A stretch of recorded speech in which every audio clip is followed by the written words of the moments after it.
bring something out in you. But it's an honor and a blessing just to be here today. So I'm really, really grateful. My title is Love is Considerate. The definition of considerate is kind and thoughtful. Thoughtful of the rights and feelings of others. The first scripture that came to mind is one I memorized in Philippians 2, 3 through 4. In the NIV in 1984 is what I memorized. It says, "Do nothing out of selfish ambition or vain conceit, but in humility consider others better than yourself. Each of you should look not only to your own interests, but also to the interests of others." You know, if that was the only scripture in the Bible, we would have a perfect world. We would have no more arguments, no wars, nothing. Our husbands would be on a pedestal, like that would be it. But we are who we are. In the NIV in 2011 version, it says, "Rather in humility, value others above yourself." So they changed it, so I just read you the 84 version. Come on, that's my favorite name. Okay, so Jay is my greatest teacher. Wow. He has taught me how to study the Bible with people. He has taught me, I can't even tell you all the things he's taught me. How to get to someone's heart in studies.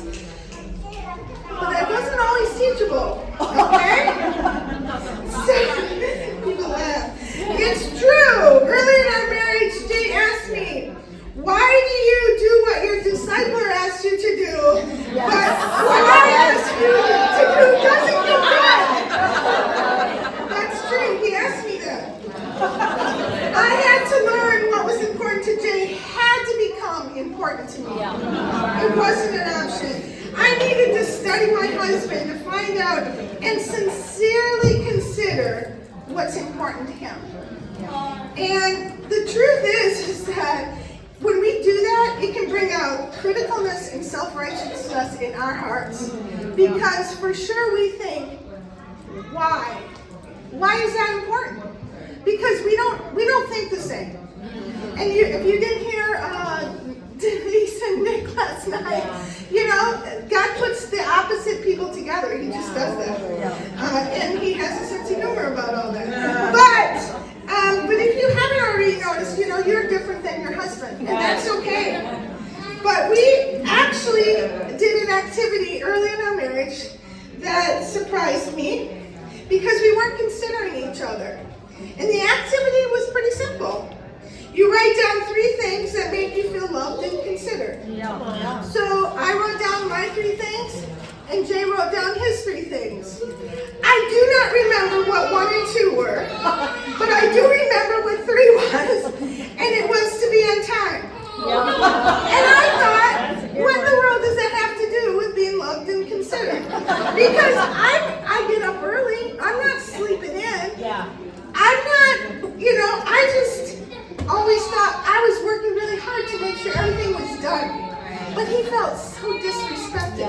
I always felt like I could just do one more thing before I get out the door. And I had to change that.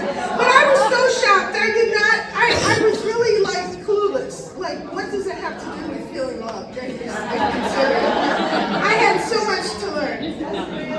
But you won't change until you're open to finding out what you need to change. You won't change. But if you don't ask, you won't know. So I challenge you to ask your husband what makes you feel loved and considered. And then make that a priority. When I started taking to heart what makes Jay feel loved and considered, our marriage became so much more fun. So much more happiness in the house. It was amazing because I thought he was the problem. I actually said to him, okay, true confession time. After we were married, I said, I was fine until I got married. Obviously, you broke me. Okay, I didn't say that last part, but that's what I was saying to him. I didn't realize I was the one that really had to change.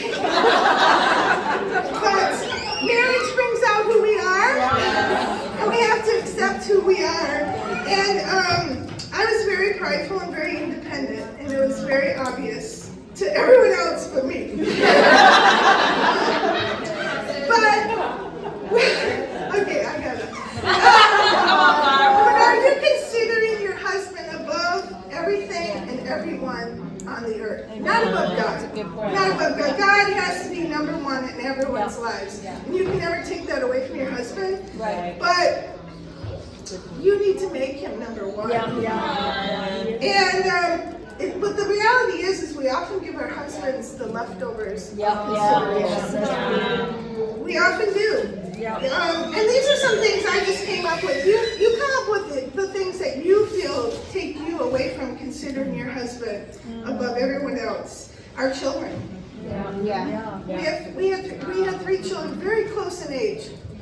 And they are demanding. I'd be lying if no. I got 1 minute.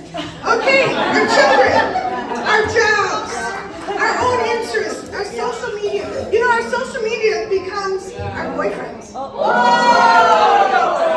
hang out with that social media with our husbands.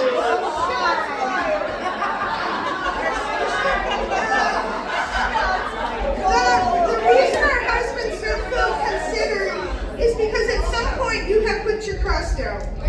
You feel like you can't or you won't give any more. And there's the power in the cross. You know, Jesus was hanging on the cross in extreme pain and agony, his body full of just brokenness and totally fatigued.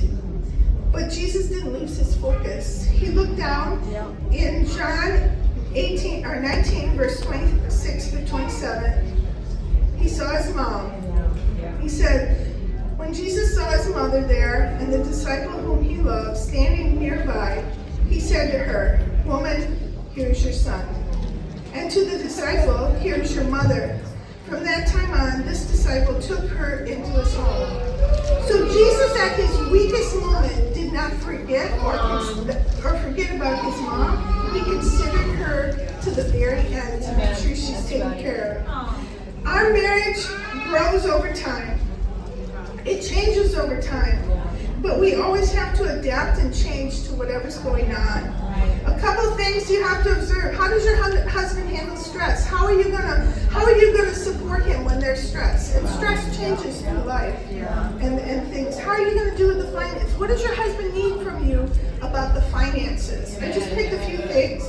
As you get older, your life changes. How are you gonna adapt to keep considering your husband above everything else? Health challenges. All those things are real, but it's such a blessing to be married and to consider your husband above everything here on